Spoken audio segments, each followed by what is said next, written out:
Oh no.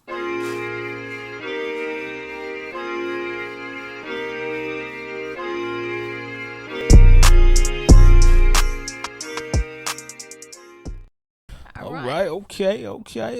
Hello, welcome back to She Will Podcast, episode 13. 1-3. Lucky 13, brother. That's right. We It's got gonna, 13. it's gonna be good, right? We're gonna make 13 a good number. Yeah, it's gonna be a good one. Yeah, it's gonna be a good number. It's your girl Sheila B. You can find me at Sheila BB on the Twitter joint. At Monkey Fresh, Instagram, Twitter, wherever you waste your time on the internet. And don't forget, we want to thank our sponsors, LoneWolfBodywear.com. Go get your merch right now. And also Monkcom Productions. Yep. We couldn't do it without them. Thank you. Couldn't. Sure enough, couldn't do it. Literally. Literally. Couldn't. So, brother, how Yes, are ma'am. you? I'm doing good. I'm doing great. Last night we were, it was a big day for comedians around the globe. Everybody's been waiting. The first live Netflix special ever. Right. Chris Rock was blessed and favored enough to be the pioneer in the world, Sheila, where we have so much access to everything and we're so spoiled with We are. entertainment and technology. Yes. And we have everything ever. It's hard to still come up with something to be the first at. And Chris Rock, my all-time favorite comedian, Mine too, is the one to have the first live Netflix event. He deserves it. He deserves it. Round of applause, Chris. You deserve it, You Chris. deserve it, Chris. Yes. You talk about an illustrious career, stand-up career. I don't know how people feel about his acting career, but how do you feel about his acting career? Well, I went to see, what's that, Amsterdam? I think I've seen all of his movies, with the exception of maybe Pootie Tang. It didn't have any real theatrical chops that I felt that I wanted to delve into that. It's funny because that's the movie that Chris talks about the most. I guess because it's Just obnoxious. about the most because it's so obnoxious. But yeah, I enjoy a few of Chris's films. Bad Company, Down to Earth. Even Madagascar. I mean, you didn't see that. Well, you had a kid. I had a kid, and that's that is his favorite, Madagascar and Madagascar 2. So I love Chris. I've been riding with Chris forever. I mean, for the last 20 years, anytime Bigger he comes, and blacker. Yeah. For the last 20 years, whenever he comes to town, I go see him. Sheila goes to every Chris Rock I go tour. see his show. I ride with him. I am a fan, and that's why when the situation happened between him and Will, Big Willie style. everybody loves Will for the most part. We all love Will, but I was like, okay, Will, you crossed the line. Chris ain't never done nothing to anybody. He's just telling jokes. Now, if he would have smacked D. Ray Davis, it would have been like, okay. Yeah, and that's the point I think Chris was trying to make. So Chris, I actually got to see this latest show, the Selective Outrage, when I was visiting Chicago at the Chicago Theater. I got to hear a lot of the jokes that Chris told last night, which it was just, and I was still amazed and amused. I'm totally watching, totally pulling for him. Like I'm just fangirling, right? I want him. I want the people around me to laugh. Yeah, I'm like as if I have. Yeah, as if I have something invested in it. Is it like when you go to see me? Exactly, like I'm, checking out the atmosphere. I want him to do well. I want people to get more his nervous than me. Jokes. Yes. That's how I feel about Chris. Yeah. And I thought he looked good. I liked his get up. His white. It's actually the same thing he wore in Chicago. Yeah, I noticed that. I saw they played clips afterwards, and he had the same uniform, which is good because that's how it's a show. It's a costume. It's a costume for a show, for a performance. It's a show. It's like you go see a stage play on Broadway that runs 6 months long, every night or every weekend. Can you guys stop with the headlines about Chris Rock slams this person, or Chris Rock says he got his daughter kicked out of school. Can we stop with the headlines as if it's some type of personal information that something personal that Chris Rock did that got out? This is a part of his show. Mm-hmm. Can we stop with these headlines? Can we stop with this Twitter nonsense and this tearing down of just a person because they said this in a show? Wait a minute. In a stage play? Would you go to the Hamilton people? Oh, this person played in Hamilton, and he said in the show, he said, he don't like, he cheated on his wife in the show. We just stop. So they're talking about Chris and getting his daughter. Are they on that? Are they mad about it? Are they mad about it? People in the comments, of course, me and Sheila are privy to that. People in the comments and how fucking dumb they are.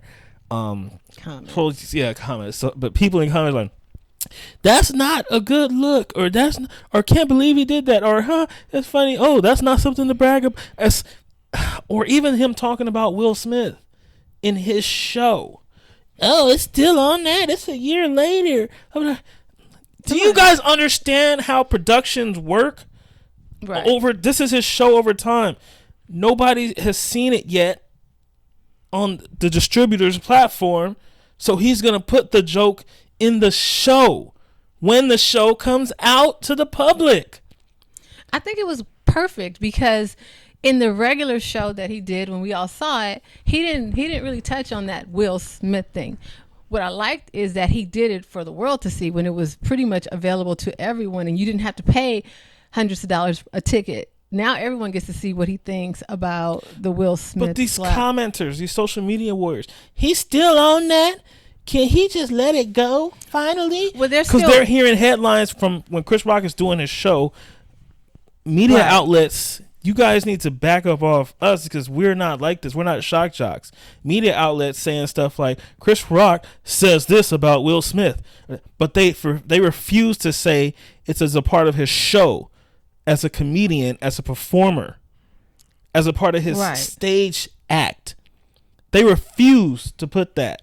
And that's why it's not as fun to be a comedian nowadays as before. It's not about not being able to say what you want. It's just about the stupidity and the seriousness that people have to take themselves with, or assume that you take yourself seriously. So if I go and perform a script, somehow that resembles me, or that makes you think you know me, or that makes you think I'm doing something wrong that I shouldn't be doing. I'm performing.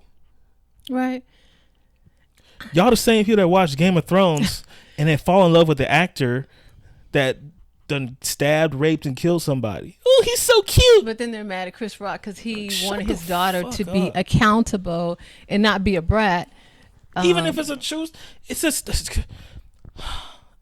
a stage play. If it's true or not, it don't consider it. You guys watched Emmett Till's story and enjoy everything. You guys watch these slave movies based on a true story. All right, let's consider it that. Anytime a comedian goes on stage and it's filmed or it's watched by an audience, let's just say based on a true story. These headlines, it should be illegal to put out a headline like, "Oh, Chris Rock says that he's paid for abortions." It should be illegal to put out stuff like that without the disclaimer, it's a part of a bit. It's the stupidest thing in the world to me. And it takes all the fun out of stand-up comedy for me. Because when I started, it wasn't like that. Because when I used to enjoy stand-up comedy, I would be at my sister's house, we'd be watching Chris Rock's special, we'd be watching Martin Lawrence. We'd be watching Def Comedy Jam. It was, and how at my young age do I understand that this is an act? Right. This is entertainment. But you grown ass fucking millennials and Gen Zers fail to comprehend that. Well, they just want something to complain about. They want something to nitpick, possibly cancel someone. And he talked about that victim culture last night. They're looking for a reason to cancel. Oh, he said this. He did this to his daughter. Takes the fun out of it. Yeah. Takes the fun out of it. And that's why I don't understand. I can't see, for me to kind of, when I do a show, it's for that audience and they know they're at a comedy show and they know, but these people like Kevin Hart and Chris Rock and all that stuff, I don't see how they still enjoy it, being that they are public figures and that they are subject to these people's stupid opinion. When I was at the show last time, and I think he was when he was talking about the abortion, there was this chick behind us, and she was just like, oh, say this, and it was really annoying to me because when you go to a comedy show, why are you there? Yeah, when I go, I expect that they're going to say something outrageous. I mean, if they didn't, I mean. Right, I could just be sitting here talking. Right. I expect they're going to say something a little outrageous and push the envelope. That's what they do. These same people watch Game of Thrones. And I don't even watch that. So I can't even speak But I'm just saying, it. it's murderous. It's sexual assault every episode damn near.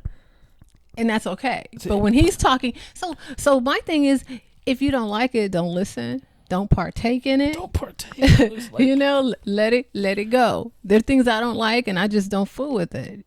I can't even think of it right now, and I'm not spending my time telling you how bad it is, Abbott and I can't Elementary. believe. No, I watch Abbott, but the crazy part about it is we watch Abbott Elementary. I don't. It's not my favorite show, but if I'm not doing anything, I'll absolutely watch an episode of that. So.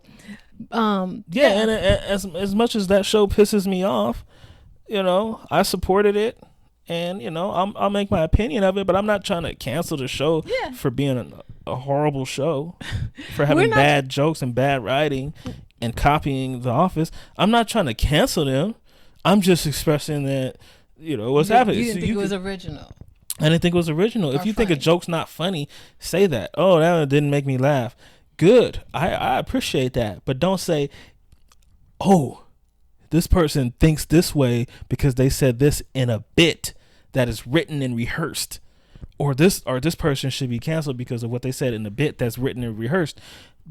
So therefore you're telling me the character that plays, the villain in your favorite movie should be canceled for saying something that was written and rehearsed. And guess what? It's on Netflix.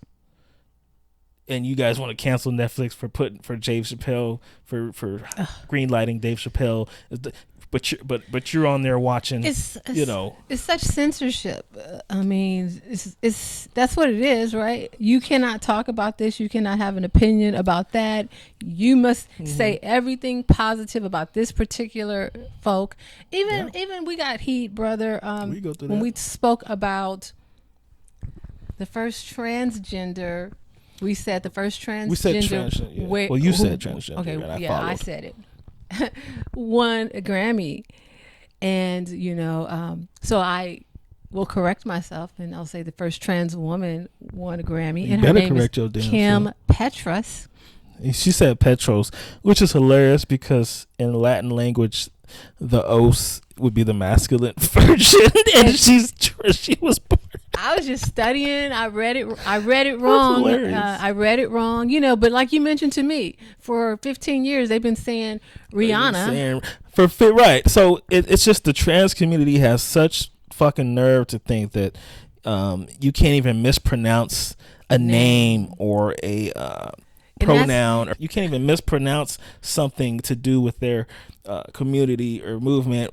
But it's just like that means that you just feel like you're an elite, and everybody has to be so careful. It's like, so you take yourself so serious. Like Rihanna, the biggest superstar in the world, she's been telling people for 15 years her name is Rihanna. People say Rihanna.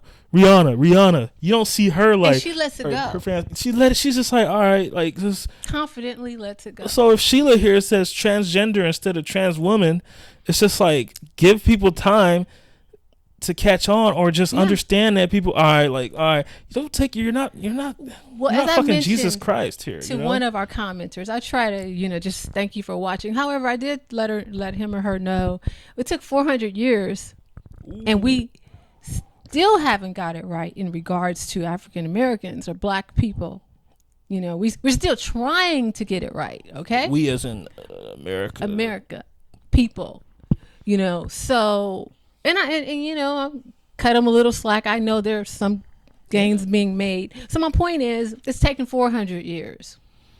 And I don't know when trans started. Well, basically, our cisgender and all these different terms, when we had to start using all of those, but it hasn't been 400 years. No. And we are, growing, and we're developing. We're going to get it right.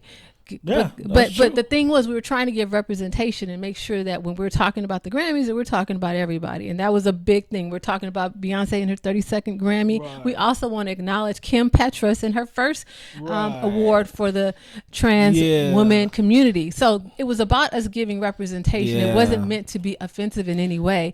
Furthermore, we were told that we were. It's just really straight talk. They were saying that we're talking like straight people. Well, we are. We're straight people. Yeah, we are straight. And I guess that was the thing. It was bad because straight people talk this way. No, the problem is you guys were assuming that we're like other xenophobic and homophobic straight people that you associate yourselves with or that you're used to, like your uncle or your mom or your grandma. Just keep it real. That's who's around you. You have to be careful with your struggle or your movement when you categorize people, when you assume something about people that assume they're against you. That you ever heard of the little boy that cry wolf, or the little trans boy that cry wolf, whatever you want to call it? If you keep doing that, so when my sister and I are acknowledging the first trans person to win a Grammy, you're skipping that part and you're just assuming that we're going to be like the homophobic people that you know, who are probably people in your family. That was totally not the intention, and I don't want to omit as if these folks don't exist. I don't want to omit them and never acknowledge anything. They're just paranoid, and I can understand you being paranoid. Yeah, we've been through a lot. All of us have. Right. We're trying to come out of the struggle. All right. Well, I want to see you guys get everything right with our struggle. How about that? Mm-hmm. What we've been talking about for 400 years. Yeah. And a lot of people don't even take the time to know. And people, it's interesting. I told you, I said, most, help me out here, Hispanic, Latino, are those good Latinx? No, well. Okay. When they call my name, they say Chayla. Chayla. They say it all the time. Right. You don't see her trying to cancel people. I'm like, my family calls me Chayla. Because it's so much. So the point is, she doesn't think she's the most important thing in the world, to where it's like, I have to check every single you gotta body. Get it right. Oh, you said Petros instead of Petras. You said transgender instead of trans woman. Well, you lucky I didn't say fucking tranny. How about that? Unfortunately, sometimes when people come down so hard and ridicule so hard, they just make you want to go to the other side, to the extreme, and just be like, well, fuck it, you think I'm like that anyway, but I didn't do anything but try to bring awareness to an individual that did something, and then you gonna ridicule people for that. So you're like the little boy that cried wolf, or the little girl that cried wolf, or whatever you identify as that cried wolf. You got to be careful and not step into that territory when you're about something. Because then nobody's gonna take you serious. Yeah. Because they just think you just complain over nothing, and that's black people have that problem too. When we claim everything is like racism or something, right, when it's not, but when it's something, so when something really is a problem, then white people think, oh, that's just Negroes complaining. And they complain about it. They're gonna pull that race, but no, don't cry wolf. You take away from your movement. And you can communicate. You could very well say, hey guys, it's actually trans woman or whatever. Right. You can say that. Educate. And there were some people I was just like, respect. I meant no, disrespect behind that, and we'll get it right. We're here to learn. So feel free to educate us. Please know that these things are not meant to be offensive or for you to offend anyone. We're just trying to get it right, just like the next person. So stop thinking you see a black man on the microphone here on the podcast that I'm automatically be on some xenophobic, homophobic shit that all these that these fucking passport bros are on, and these Kevin Samuel social warriors are on. Don't think just don't put it, because you're doing exactly what you don't want to be done to you. You put it in me, and automatically you see me, and you assuming I'm gonna be talking about something. I'm not like them dumb motherfuckers. I ain't never had that viewpoint. It's like I'm I'm rounded. Like I'm like, don't put that on me. What's a passport, brother?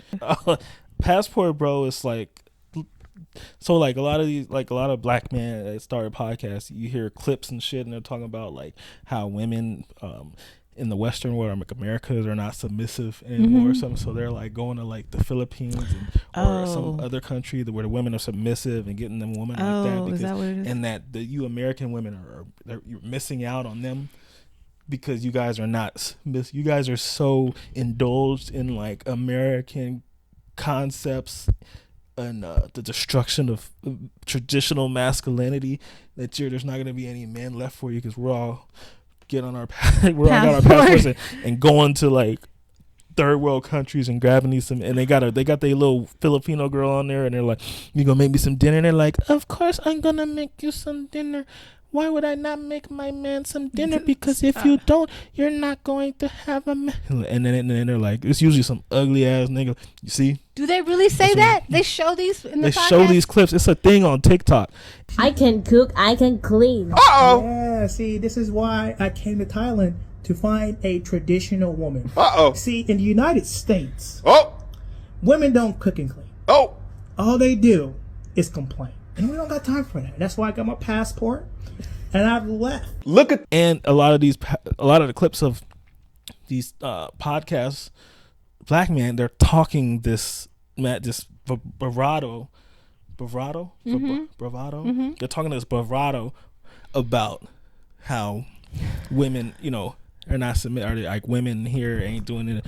Wanting love and wanting in the States. You could tell he's exceptionally forward regarding his intentions of wanting love and wanting a family. In the States, a man of his personality, characteristics, and traits will be labeled as a lame, would be labeled as corny, as reasons to disqualify him. But instead of dealing with the bullshit, my young brother went abroad and found himself a nice little tenderoni abroad. So as soon as they see a nigga with a mic like me, they think, you're a passport, I'm a passport bro. God. So if that posts a clip, like that's why they come at us. Like all you did was say Kim Petros instead of Petras, and she's transgender instead of trans women, and all of a sudden I'm a passport bro, and you're. They were mad at you. You're against the trans movement, where it's just man. I am very careful to mind my business. Right. I mean, more power to all these folks. Because I'm trying to do me. I'm trying to survive and get through this thing, work out my own life. So that's right. Yeah, they tripping. They're tripping because I'm not. So they need to quit being Nelly. Yeah, quit being Nelly. That's Nelly. And I ain't never gonna sit up. And you don't have to go to hell for that. They say he doesn't have good posture. He needs to go to hell. I mean, you think I don't know how to sit up? You don't have to go to hell, brother. It's like I'm doing my posture, man. Yeah, what is that? That does not affect anybody but you. So, there's some hot news. Ja. Now, oh boy. This has been on the horizon. This has pretty much been building for some time. Yeah. And I recall early last season, and I was like, these guys are hot. I'm digging Ja. He's come a long way. This is 2021-22 season. I'm digging him. He's hot. I'm enjoying him. I'm pulling for him to beat Golden State and all this other stuff, right? And then all of a sudden, I think he started believing the hype, right? Yeah. And he just became this monster. Yeah. I shouldn't call him a monster. His ego, I think, got the best of him. And his name's not even Ja. It's Demetrius. So His Demetrius, name's Demetrius? Yeah, it got a little ahead of himself, and his father is there alongside him, along for the ride, which is concerning to me. Co-signing is my problem. Yeah, because if you're there, you're holding your drinks and you're at the game, all engaged and everything, talking trash and everything, you can see the turn that your son is taking, but you're so busy on the ride, going along. On the ride, a part of his ascension is benefiting you in a way. Oh yeah, because it's giving you notoriety. You get to sit next to Usher. Right. So now you you've got to ride Ja's coattail rather than being his dad. You're taking on a different role now. Yeah. You're like posse. Right. That's what he is. He's a groupie. He's essentially a groupie. That's a great point. And we were talking about him, when we first started the podcast, and I was telling you, he needs to sit down. Everything he's doing. Sit him down right now on episode 13? Yeah, we're going to sit him down. You want to sit T. Morant down? T. Morant needs to sit down. Let's bring him out. Bring him a chair. He needs to take his son with him. Both of y'all need to sit down, because now you got Ja brandishing guns. You got him like fighting 17-year-old kids. I don't even know why you're playing with the 17. Pickup game? Yeah, I don't even know why you're playing with the 17-year-old kid. And then you have to finish it off with the gun.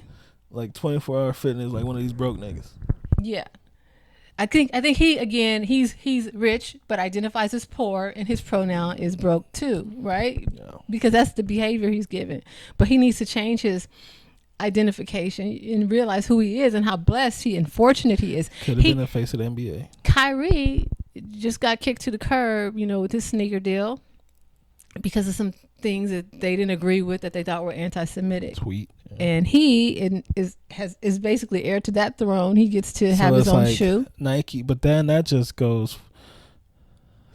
of proves more of the point people have been making about these freaking white people or Jewish people in charge. It's like from the record labels to the sports industry, they want to promote us in this light.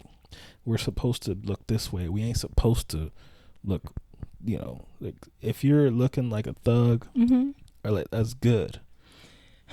Well, like Kyrie doesn't look like a thug. Kyrie has his opinions, and I thought it was interesting because Jaylen Brown said something. Do you remember Jaylen Brown making comments about that? He says, "Since when did Nike care about folks or whatever?" He said something to that effect. Mm-hmm. And obviously now here they are, and they have the Ja Morant, and Ja is suspended for 2 games now. And Nike says, "Well, we're glad he's taking this time to work on himself." This is than what Kyrie did. Yeah, this is some serious stuff. Damn, that just proves the point more about these places. Yeah. So I think, Ja, you need to take a minute. You need to sit down and look at your life and who you're surrounding yourself with. Even your father. If your father can't be beneficial, then maybe he needs to sit down and not be at the games and not running around with you. You know what it is? What? Say, this is another one of my takes, but I believe it to be true. What's going on with Ja Morant is what we see a lot of today. Talk to me. Do you know what the history of dreadlocks are? Uh-oh. Do you know what dreadlocks were originally, where they originated from, and the reasoning behind it? Talk to me. Dreadlocks was in the islands. Uh-huh. The warriors would grow their hair, would grow dreads, they called it, to appear dreadful. Really? Yeah. The warriors. Mm-hmm. So is he a warrior? They would go with dread. No. By warriors, I mean the people like that, not when you think warrior, you might think fighting for like a democracy. These people were not fighting for a democracy. These people it was where you don't know what they were. It was more like barbaric. Okay. They wore dreads because the dreads signified dreadful. Fast forward to present day America. You hear the main thing you hear out of people's heads that have dreadlocks is the dreads represent power for them. The dreads make them feel more than they felt without them. They make them feel a certain way without them. There's something in those dreads that dates back to the origin of them that we cannot escape. It's a juju or a voodoo, or it's just downright you can't escape history. Every person that grows those damn dreadlocks, they don't feel like themselves, and that's why they wear them. And the longer Ja's dreads has got, the more trouble that motherfucker done been in, and he feels empowered by his dreads. Dreadful. Okay, so that's what's going on. You think he needs to cut as soon as he cuts the dreads, He will be Steph Curry, dark skinned Steph Curry like. He'll be a Steph Curry point guard. As soon as he cuts those fucking dreads. Look at Derrick Rose. As soon as he grew dreads, nigga out of rotation. Hey, you guys can say I talk out my ass, but when it comes out, people love their dreadlocks. Controlling people. Are locks the same as dreads? Yeah. Okay. So people love their locks. I know women talk about their locks. It's amazing to me. It's like a thing. Like I never talk about my hair too much, but something about, maybe you're right. Maybe you're onto something. Something about dreads and locks. I'm not making anything up. I'm not creating something just a shock value. I'm telling you literally that's what you feel. The origin of dreads and what they represented. Well, I've never looked into that. So to me, it's not surprising that now when people grow them, they feel a certain way. Empowered. Above the law. Above the law. Maybe barbaric. Interesting. Hey, Willard. That's interesting. Because I watched Ja at Murray State. Was he Murray State? Yeah. I watched Ja at Murray State and rookie. A different motherfucker. Was he? And they said he was. I saw a picture of him. They called him a private school gangster. They had a picture of him in his uniform. Oh, I know some of those. Oh, yeah, which is why I'll never understand parents thinking that that's going to determine how your kid turns out, but. That's another story. Yeah. Well, speaking of hair, I'm in quite a quandary. I found out today that my hairstylist is leaving the state, and so my hair is going to be in the hands. She's just up. So wait, no warning? Or? I knew she was considering it. I didn't realize it was going to be at the end of this month. You know what's so funny? I was thinking about that yesterday. How much people with those positions can affect somebody's life. Yeah.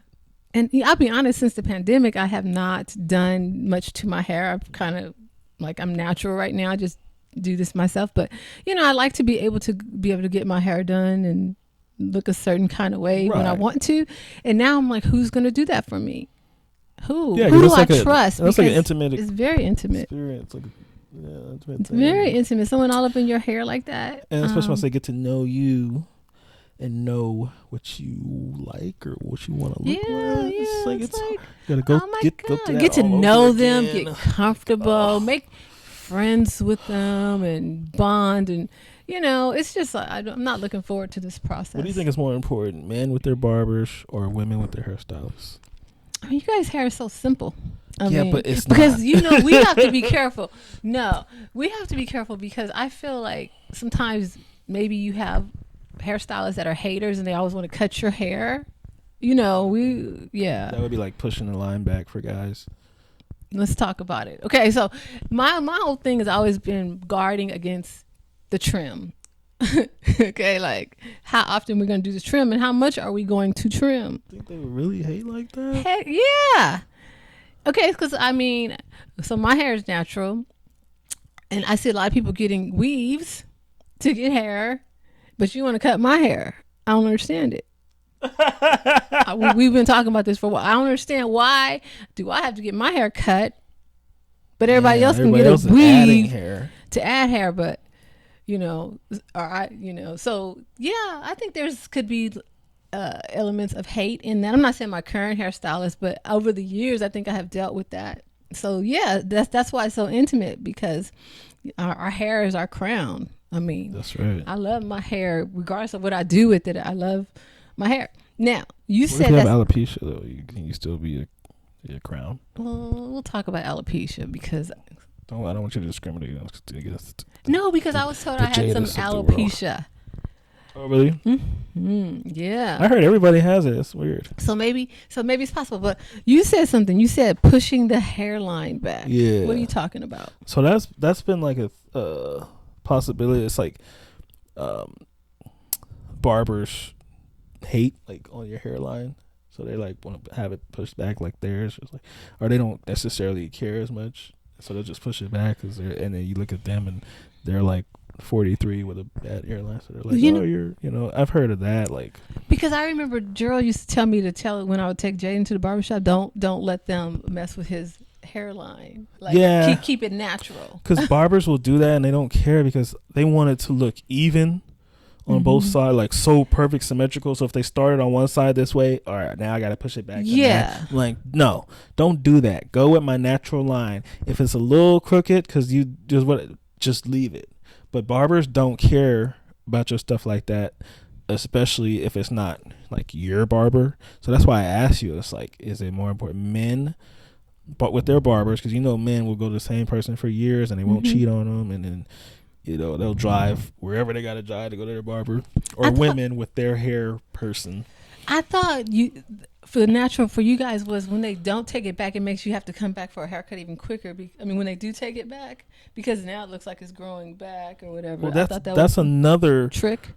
That's another downfall to pushing your hairline back, is that you got to come back you to get your hairline back, push back some more. But then you got to wait for it to actually grow. So once you push it back, if you go the next week or so, they're gonna have to line it up at the same place. Yeah, so they gotta. You want them to go. You got to go get them to push it back some more. Right. So then you're just constantly pushing your hair back, and then so like you want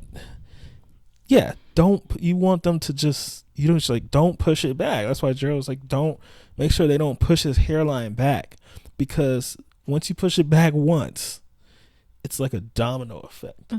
In order to create another perfect looking hairline, you gotta line it up where it was pushed back, and then it's gotta go back. It can only keep going back. So that's true. And now I won't even go to a barber.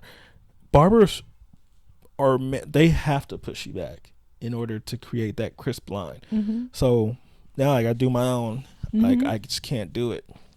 I've only had like 2 barbers in my life. Get out of here. That would that I didn't have to worry about them not pushing me back.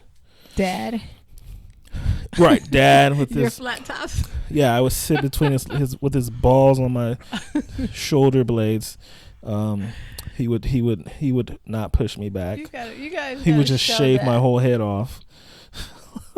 He give me that one all around, and then leave some on side. He gave me a 0 one time. Oh, God damn! He's doing. You want a part? He's gonna give me a part. He always gives us a. You want a part? Yeah, can you do it like this? Like this? No, like this. He would. He had one of those things like Mike Tyson, the whole piece missing. You remember that when Mike used to do that? Oh wow! So yeah, that's So I don't know what's you might see more and more of me with just natural hair, because I don't know who I'm gonna let in my. Did she do your Good Hair Day episode? She did my Good Hair. Yeah, she did. Right. Yeah, she does my Good Hair episodes. Well, where's she moving to? Maybe you can make it once a month. That's what she told me. I think she's gonna be in Tennessee. She told me, you travel, hop on a plane, and I'll do your hair. And I might take her up on that. These freaking hair people are ballsy. They know you need them.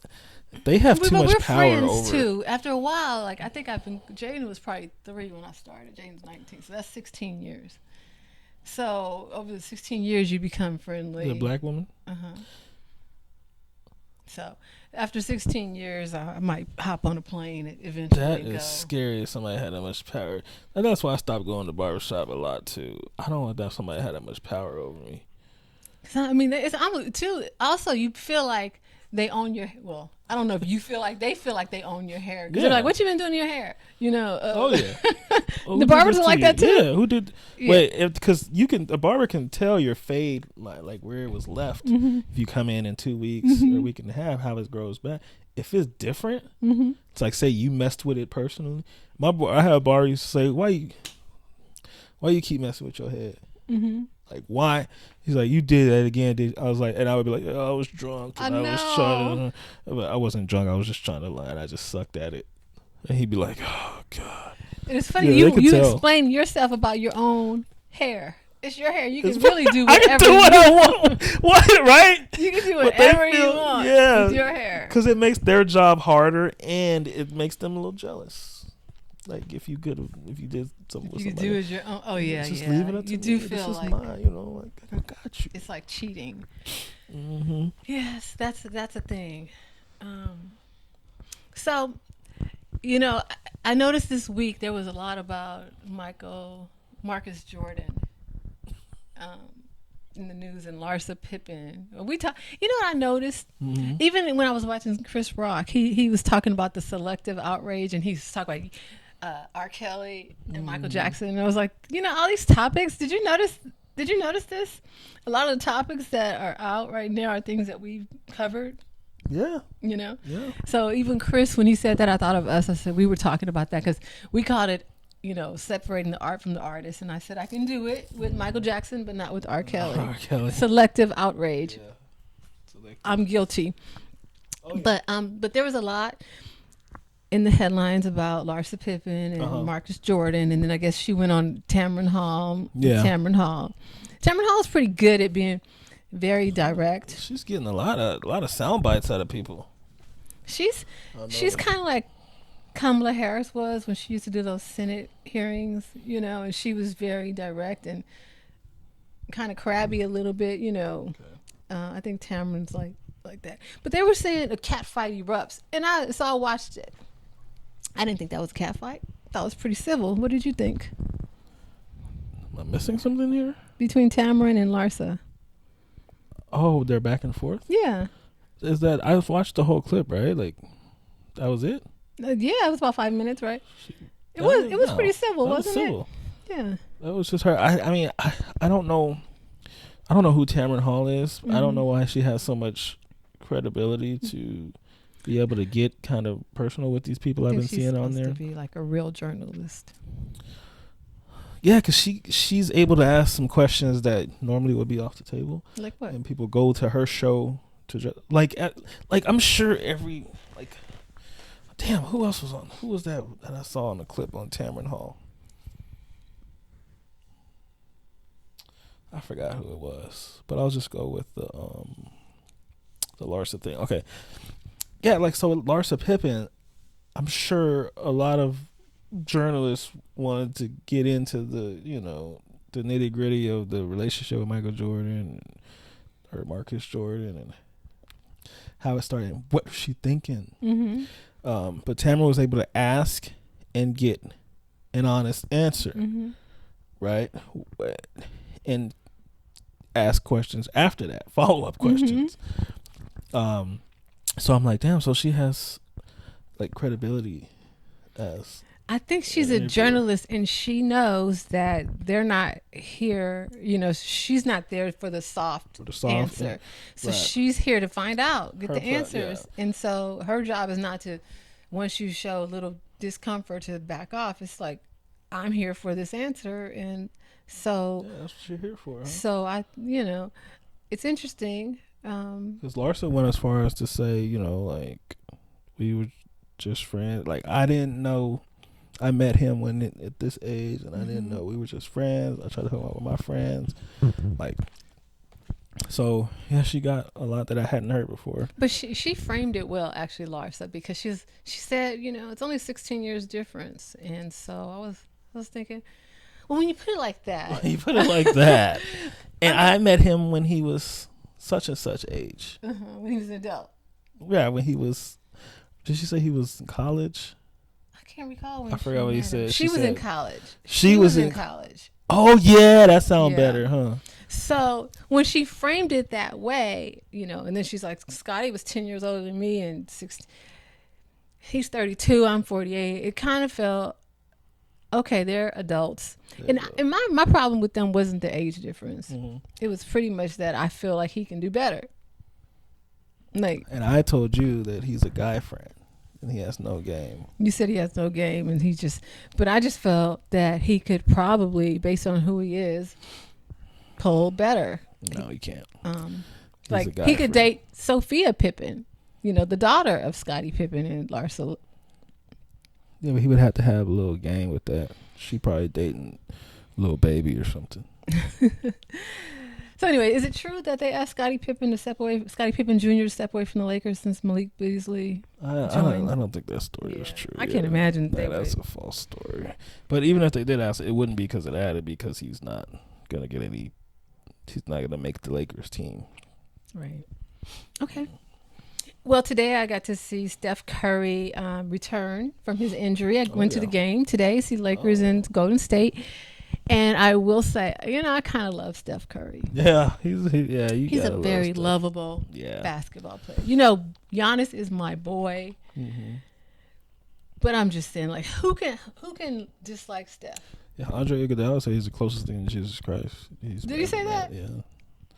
I mean, he's so cool and like, humble and regular. Taking all aspects of Steph Curry. That's what he means. Like, not just his talent as a basketball player, but like who he is, how he acts, what he does.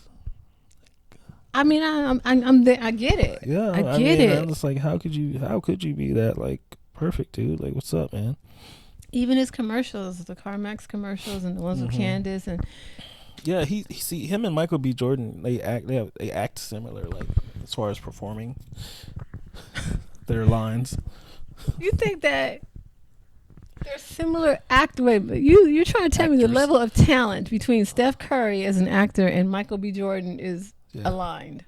Yeah, pretty much to me. Yeah. This dude. Yeah. So you think that Steph Curry is an exceptional actor? No. I think he does a good job. Neither one of them are. That's my point, Sheila. I know. I was trying to make it better. No. That's terrible. That's a terrible thing to say, Willard. Steph is basically giving you one-liners, zingers on his commercials. And he gives you some good expression. Is this your king? So you're trying to tell me Steph could do that? And it would sound the same. It would come across as natural. You know what the problem with that for me? When I went to see Black Panther, I kept falling asleep. But for real, this is the story. And I was falling asleep. And I was awakened to, is this your king? And it sounded so ridiculous to me. It bothered me. I was like, this is bad. It's really bad. So that's why I'm happy to see him do better in Creed 3. Because I recall, is this your king? And it just was terrible. Yeah. Terrible. I found myself laughing out loud. Did you really? A serious point in Creed 3. Like, there's a couple parts where I just laughed out loud. Like, what part? Because he delivered the line. I don't know. It was a few parts though. That's not stop. Good. You need to stop. You are going so hard on him. I know. I like Michael. You said those guys that were in House Party were stars. What's his name?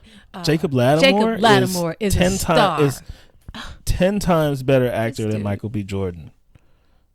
10 times.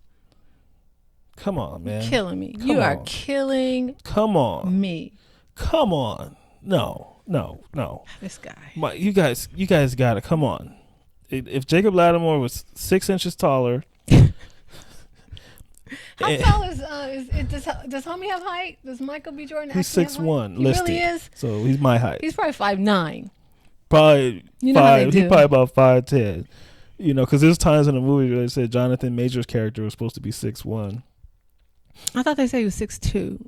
But then they had Teofimo Lopez playing the heavyweight, and he's about 160. Why does that name sound so familiar? Yeah, because he's a fighter. He's a fighter, right? He's a fighter. And they had him playing a heavyweight. But he's like a middleweight. I'm going to tell you what. Hold on. Let me tell you what Teofimo was. God. I didn't realize it was him. I was like, he looked for him. I was like, that guy's got to be a boxer. He's a Honduran fighter. See, his level of acting was up there with Michael's. Their scenes together were like more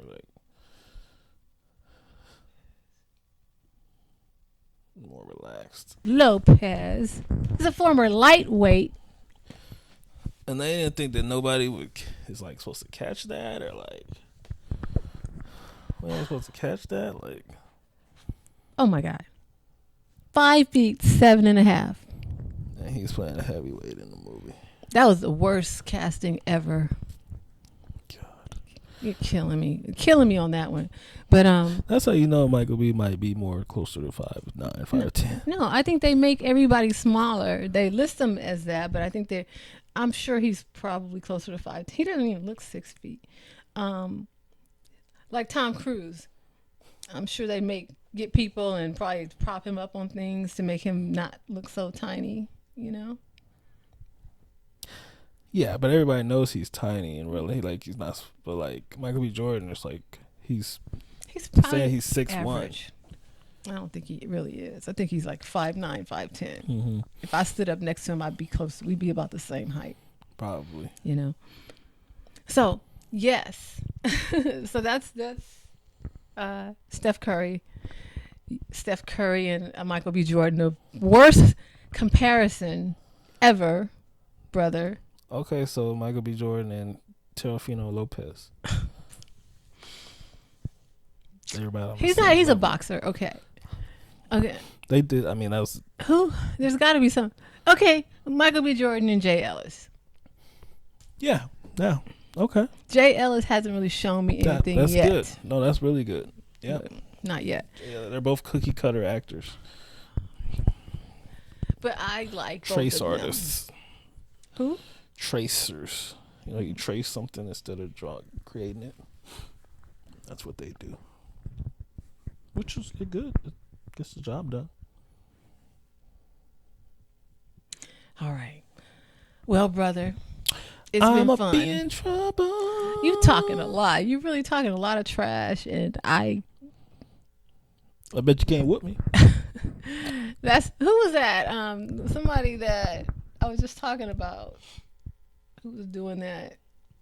It was like, I guess you could say whatever you. Oh, because like they were making it seem like Giannis had said to Kevin Durant, you know, he's joining all these teams. Let me show you. Come train with me. Let me show you how to run your own team or whatever.